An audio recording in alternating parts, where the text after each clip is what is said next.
México independiente. Se llama así al periodo comprendido entre 1821 y 1854. El proceso de independencia que vivió México fue prolongado y complicado, dejó un saldo muy alto en pérdidas humanas y en costo económico y político. El resultado logrado con la consumación de la independencia fue engañoso, pues no tuvo la fuerza suficiente para romper con los lazos españoles y para consolidar una nación plenamente soberana. Borbonistas y iturbidistas en alianza con sectores altamente conservadores, pretendieron mantener esquemas monárquicos con la subordinación del Estado a una iglesia oficial y con un programa político reservado para un emperador español, o incluso para Fernando VII. Los grupos mejor organizados y con mayor fuerza política y social eran el clero y la milicia, sectores que impedían la transformación de la vida nacional conforme con las aspiraciones de la independencia y los cuales se esforzaron durante más de 50 años por mantener esquemas coloniales a favor de sus privilegios.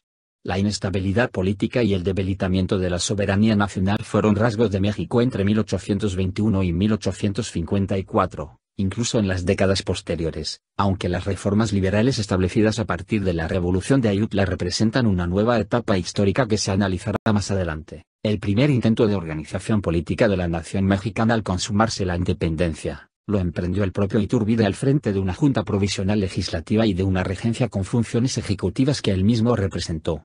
Al establecerse un Congreso Constituyente en 1821, borbonistas, republicanos e iturbidistas se dieron cuenta de que no estaban de acuerdo en la construcción de un mismo proyecto nacional. Con la negativa de España para reconocer el Tratado de Córdoba y sin lograr ponerse de acuerdo sobre el modelo político que convenía a México, la coyuntura favoreció inicialmente a Iturbide, quien se consagró emperador en mayo de 1822 bajo el nombre de Agustín I. Pronto las dificultades económicas obligaron a Iturbide a imponer préstamos forzosos que desataron protestas. A finales de octubre, Iturbide disolvió al Congreso e impuso una junta de gobierno. Antonio López de Santa Anna, Nicolás Bravo y Vicente Guerrero se rebelaron y restauraron el Parlamento en febrero de 1823 con el llamado Plan de Casamata. Iturbide tuvo que abdicar al trono en mayo de ese año. Ahora la balanza se inclinó a favor de un sistema republicano. En 1823 se convocó a un Congreso Constituyente, el cual inmediatamente se dividió en dos grupos. Los federalistas, quienes buscaban un mayor reconocimiento de la autonomía de las provincias. Dirigían Miguel Ramos Arizpe y Valentín Gómez Farías. Los centralistas, quienes deseaban un gobierno fuerte que evitara el desmembramiento del país. Dirigían Lucas Alamán y Carlos María Bustamante. Este congreso nombró un triunvirato, sus integrantes, Pedro Celestino Negrete, Nicolás Bravo y Guadalupe Victoria. Las discusiones del congreso se centraron en la organización, el funcionamiento del gobierno y en establecer el principio de soberanía popular. Para 1824 se promulgó una constitución de régimen federalista y representativo. Además se estableció la división de poderes con un presidente, un congreso bicameral y una Suprema Corte de Justicia. No era un régimen liberal en sentido cabal, pues los conservadores lograron establecer el catolicismo como religión oficial y preservar fueros militares y religiosos, al tomar como base las constituciones de Estados Unidos y España. Cádiz de 1812, se promulgó la Constitución de 1824, cuyas características son: adoptar la forma de gobierno republicano, adoptar el sistema federal de gobiernos, otorgar garantías individuales, garantizar libertad de prensa y de pensamiento, dividir los poderes en tres: ejecutivo, legislativo y judicial, establecer un periodo presidencial de 4 años, establecer a la religión católica como única y oficial, intolerancia religiosa, conservar los privilegios del clero y del ejército, dividir al país en 19 estados y 4 territorios, otorgar el poder ejecutivo a un presidente y un vicepresidente, quienes serían elegidos por el pueblo. La debilidad política fue una constante durante las siguientes décadas y la permanencia de diferentes personajes al frente del poder ejecutivo fue fugaz y plenamente vulnerable. No había en realidad un proyecto unificado de nación ni un liderazgo sólido de ningún bando o caudillo. En estas circunstancias el general Antonio López de Santa Anna ejerció una gran influencia política y en numerosas ocasiones se levantó y derrocó gobiernos de tipo centralista o de tipo federalista para apoyar y quitar a diferentes presidentes, e incluso para ocupar él mismo la silla presidencial, hasta 1855, cuando el general Juan Álvarez lo derrocó definitivamente al frente del Plan de Ayutla. Los conflictos internacionales del México independiente. La inestabilidad política interna debilitó la recién adquirida soberanía de México frente a los ímpetus imperialistas de potencias tradicionales como España, reino que, bajo el régimen de Fernando VII, se propuso en varias ocasiones una reconquista. En la isla de San Juan de Ulúa se refugiaron españoles partidarios de esa causa hasta 1825, cuando tropas mexicanas lograron expulsarlos. El rechazo popular hacia los peninsulares se incrementó, y en estados como Jalisco, Michoacán y Veracruz las leyes internas ordenaron la expulsión de españoles residentes. Pero la tenacidad imperialista de España se manifestó de nuevo en 1829, cuando el general Isidro Barandas intentó un desembarco en Tamaulipas. Si bien Santa Anna lo derrotó, los esfuerzos diplomáticos de México eran fecundos ante países de América Latina, pues la lucha de emancipación en Perú, Colombia, Chile y Panamá facilitaba las tendencias de integración panamericana, fuertemente impulsadas por Simón Bolívar. Sin embargo, mientras que México participaba en eventos de filiación interamericana, Guatemala se separaba del Pacto Federal, y otras entidades como Chiapas también lo intentaban. Al norte, territorios como California y Texas realizaban proyectos separatistas que al final causaron profundas escisiones a la raquítica unidad nacional.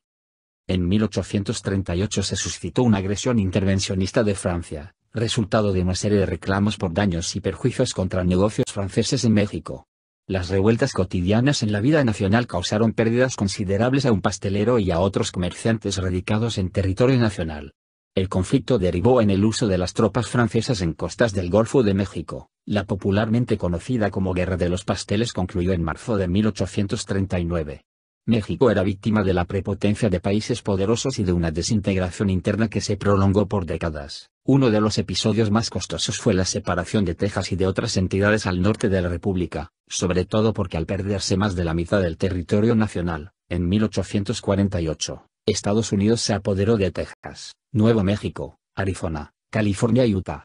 Los motivos que originaron tan elevadas pérdidas tienen que ver con el desconocimiento de la extensión geográfica de la nación, con el poblamiento sistemático de colonos estadounidenses al norte del río Bravo y con el afán expansionista de Estados Unidos. Un antecedente en la historia sobre la separación de Texas ocurrió en 1835 al ser derrotado el general Santa Anna por tropas de Samuel Houston en San Jacinto. Para marzo de 1845 el Congreso estadounidense decretó la anexión de Texas a Estados Unidos. Tropas de ese país invadieron diversos sitios de la República Mexicana durante los meses siguientes, y el 13 de mayo de 1846 Estados Unidos declaró la guerra. Al finalizar el año había tomado todo el norte de México. La batalla del Molino del Rey y la toma de la Ciudad de México se dieron a mediados de 1847. Durante la segunda fase de la intervención norteamericana, la intención era llegar a la Ciudad de México. A pesar de los esfuerzos, Santa Anna fue derrotado en Cerro Gordo y el general Winfield Scott tomó Padierna, Churubusco, Molino del Rey, Chapultepec y finalmente ocupó todas las garitas de la ciudad en septiembre de 1847.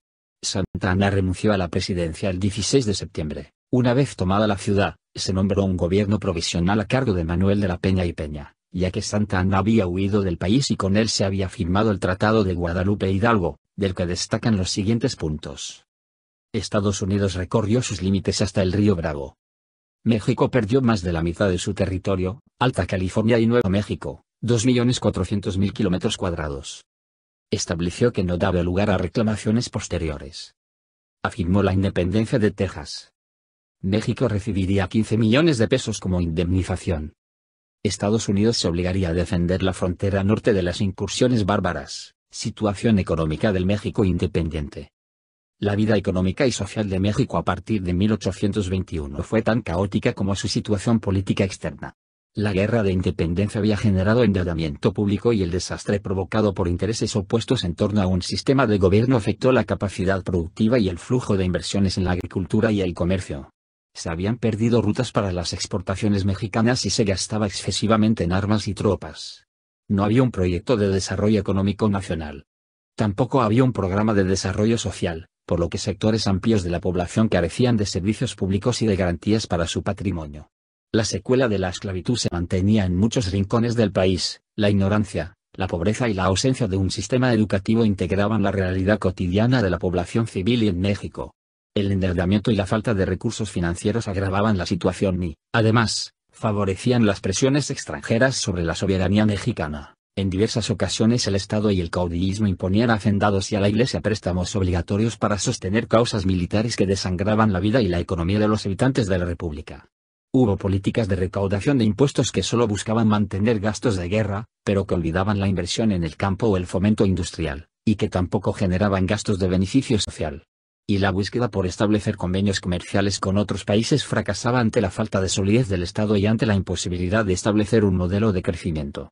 Muchos conservadores pretendían una política centralista y proteccionista, mientras que los liberales exigían que se liberara de aranceles al comercio en una libre competencia con productores extranjeros. Las ventajas financieras de Estados Unidos e Inglaterra no representaban alternativas para México en un ambiente de expansión industrial del capital foráneo. La producción de plata a nivel internacional se había desplomado entre 1821 y 1846, con lo cual las exportaciones mexicanas se veían sin aliento. Un personaje que destacó por sus programas de desarrollo económico fue Lucas Alamán, quien propuso en 1830 gravar con 5% las manufacturas extranjeras para impulsar a las industrias mexicanas con dicho excedente. Creó la Dirección General de Industrias y estimuló las innovaciones tecnológicas y hasta la capacitación laboral. Fundó también el Banco de Avío para el fomento de la industria textil, la agrícola y la de fundición. Su visión progresista en el ámbito económico era, paradójicamente, opuesta a los principios del federalismo que Valentín Gómez Farías sostenía entre los liberales. Lucas Alamán siempre defendió al catolicismo y al fortalecimiento de la autoridad, y criticó ideas como la división tripartita del Estado. El latifundio eclesiástico se fortaleció, aunque era improductivo, y las haciendas sobrevivían alternando el autoconsumo y la producción mercantil, según las circunstancias. Pero ninguna fórmula lograba sostener una estructura económica ante las carencias políticas y administrativas de una nación sin pies ni cabeza. La contienda nacional entre federalismo y centralismo. Entre 1821 y 1854 se enfrentaron en una guerra civil permanente y en la esfera política los partidarios del federalismo con su visión de respetar la autonomía política y administrativa de los estados y territorios mexicanos integrados en un pacto nacional, y los partidarios del centralismo, identificados con la preservación de antiguos foros coloniales y de un régimen que desde la capital pudiera mantener un férreo control político de la República. La influencia de las logias masónicas como modalidad de integración de grupos liberales y conservadores se debía en buena medida a la falta de mecanismos establecidos para una participación civil y en torno a las grandes decisiones nacionales. La logia iorquina promovía las ideas de los liberales, entre otras, la libertad religiosa, la igualdad civil ante la ley, la división de poderes y la libertad económica sin aranceles. El modelo federalista representaba la base de estas propuestas. Dentro de la logia iorquina destacaban Vicente Guerrero, Lorenzo de Zavala, José María Ruiz Mora y Valentín Gómez Farías. Por otra parte, la logia escocesa de extracción conservadora defendía el centralismo en pos de una mayor unidad nacional, la cual también se proponían lograr mediante el decreto de una religión oficial y una injerencia de la Iglesia en asuntos públicos.